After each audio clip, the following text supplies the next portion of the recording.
Hello everyone, welcome to my channel this is life. আজকে ভাইফোঁটার দিন আমরা কি করলাম সেটাই তোমাদের সাথে শেয়ার করব।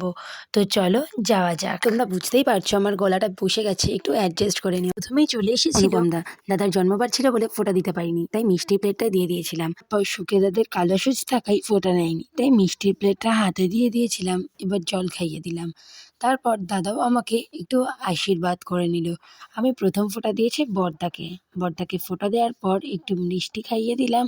আর তারপরে আমরা বেরিয়ে পড়লাম মামাবাড়ি যাওয়ার জন্য। দেখো স্টেশনে চলেও এসেছি, আর তার কিছুক্ষণের মধ্যেই আমাদের ট্রেনটাও চলে এলো। আর আমরা ঝপ করে ট্রেনে উঠে পড়লাম। ট্রেনে উঠে পড়ার পর দেখি এই জায়গাটা আলাদা, কীরকম একটা। তখন একজন বলল এটা হ্যান্ডিক্যাপ বগি। ও একটা স্টেশনেরই তো ব্যাপার ছিল, তাই আর নামিনি। দেখো দেখতে দেখতে পায়রাডাঙ্গাও পৌঁছে গেলাম। তারপর ট্রেনটা আমাদের টাটা বাই বাই করে চলে গেল, আর আমরাও চলে গেলাম বাড়ি যাওয়ার উদ্দেশ্যে। আর এই রেলগেটে যা ভিড় হয় একবার গেট পড়লে, তার বলার কথা না। ওই গেট পেরিয়েই আমরা টোটোতে উঠে পড়লাম। তারপর বাড়ি এসে দেখি ভাই এখানে খালি গায়ে দাঁড়িয়ে আছে, এখনো পর্যন্ত রেডি হয়নি।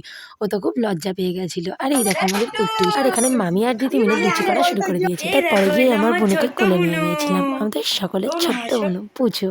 দেখো একবার ওর কাণ্ডগুলো। জাস্ট দেখো, আমার চশমাটা পড়বে বলে কত বায়না, আমার বুনুটার কত বায়না।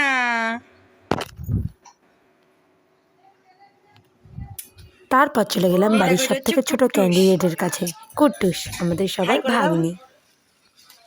আর এখানে দুটো চকলেট একই বলে পুচু ভাবজোটা পুচুর, কুট্টুস ভাবজোটা কুট্টুসের, তাই নিয়ে কি টানাটানি না শুরু করেছে। 3 নম্বরে এলো আমার পালা, আর আমি ফোঁটা দিতে বসে পড়লাম। প্রথমে দাদাকে ফোঁটা দিয়ে দিলাম, তারপর প্রদীপের তাপ, আর তারপর ও আমার থেকে বড় হয় বলে ওর পায়ে ধান দুব্ব দিয়ে দিলাম, দিয়ে একটু প্রণামও করে নিলাম। আমার মামাবাড়ির ওখানে আবার বড় হোক ছোট হোক পায়ে ধান দুব্ব দেয় না, মাথায় দেয়। ও তো আমার পায়ে দেওয়া দেখে অবাকই হয়ে গেছিলো। আর তারপর ওকে মিষ্টি খাইয়ে দিলাম, আর জলটাও খাইয়ে দিলাম। আর তারপর ওকে ওর গিফটটা দিয়ে বললাম তুই এবার নিজের মতো নিজে আটকে নে। দিয়ে এই ভাইকে ফোঁটা দিতে চলে এলাম। তারপরে এই ভাইয়ের গিফটটাও ভাইয়ের হাতে দিয়ে দিলাম। আর এই ভাইয়ের অনেক অপেক্ষার পর ভাইকেও ফোঁটা দিতে চলে এলাম। তারপর আশীর্বাদ করে দিলাম। আর এখানে একটা নতুন নিয়ম দেখলাম, মাথায় ধান দুব্ব দিয়ে আঁচড়ে ফেলে দেয়া। ভাই তারপর নিজের চুলটাকে একটু স্টাইল করে নিল। দেখো ভাই পুরো মিষ্টিটা খাবে না বলে যেই হাঁ করেছে আমি পুরোটা উল্টে দিয়েছি। ও আর মুখটা নাড়াতেই পারছে না। তারপর এই ভাইকেও ভাইয়ের গিফটটা দিয়ে দিলাম। দেখো 12টা 10 বাজতে চললো, তবুও এখনও আমাদের ফোঁটার পার্ট কমপ্লিট হয়নি। এখনও একজন আছে ফোঁটা দেওয়ার। তারপর আমরা গল্প করছিলাম যে যখন পুচু বড় হবে তখন যে কখন ফোঁটা শেষ হবে কে জানে। আর দেখো তারপর এই ভাই সুযোগ পেয়েছে সবার শেষে প্রণাম করার বদলে প্রণাম করানোর। ও একেবারে 2 পা বাড়িয়ে দিয়েছে। আমরা বললাম সবার শেষে প্রণাম পেলি, ভালো করে আশীর্বাদ কর। আর দেখো সবশেষে আমরা খেতে বসে পড়েছি। ভাই যে কখন ক্যামেরাটা অন করেছে আমি জানিই না। আর এদিকে ক্যামেরা বন্ধ না করা নিয়ে ভাই আর বোনের মধ্যে একচোট বেঁধেই গেছিল। তোমরা জাস্ট দেখো একবার বোন কীভাবে রেগে গেছিল। আর তারপর খেয়ে দিয়ে ওঠার পর দাদা কামান ফাটিয়ে দেখালো।